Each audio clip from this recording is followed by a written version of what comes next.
We often lie to ourselves about the progress we are making on important goals. For example, if we want to lose weight, we might claim that we're eating healthy, but in reality our eating habits haven't changed very much. If we want to be more creative, we might say that we're trying to write more, but in reality we aren't holding ourselves to a rigid publishing schedule. If we want to learn a new language, we might say that we have been consistent with our practice, even though we skipped last night to watch television. We use lukewarm phrases like, "I'm doing well with the time I have available," or, "I've been trying really hard recently." Rarely do these statements include any type of hard measurement. They are usually just soft excuses that make us feel better about having a goal that we haven't made much real progress toward. I know, because I've been guilty of saying many of these things myself. Why do these little lies matter? Because they are preventing us from self-awareness.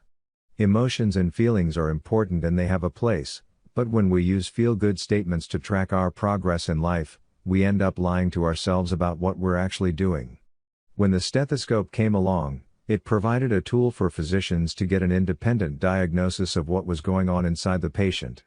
We can also use tools to get an independent diagnosis of what is going on inside our own lives. If you're serious about getting better at something, then one of the first steps is to know in black and white terms where you stand. You need self-awareness before you can achieve self-improvement. Here are some tools I use to make myself more self-aware. 1. Workout journal.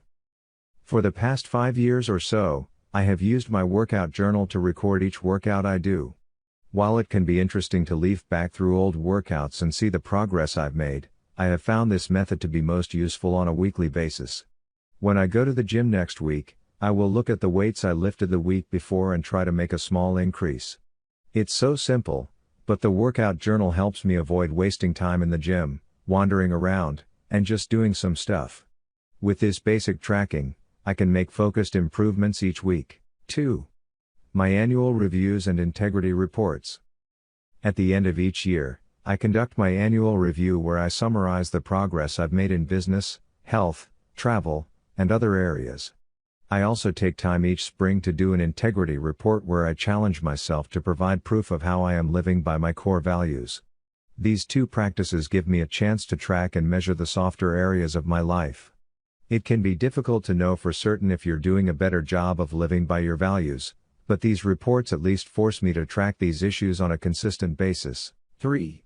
Rescue time. I use rescue time to track how I spend my working hours each week. For a long time, I just assumed that I was fairly productive. However, when I actually tracked my output, I've uncovered some interesting insights.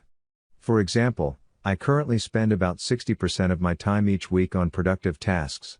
This past month, I spent 9% of my working time on social media sites.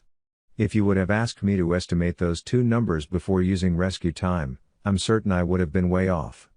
Now, I actually have a clear idea of how I spend my time, and because I know where I truly stand, I can start to make calculated and measured improvements.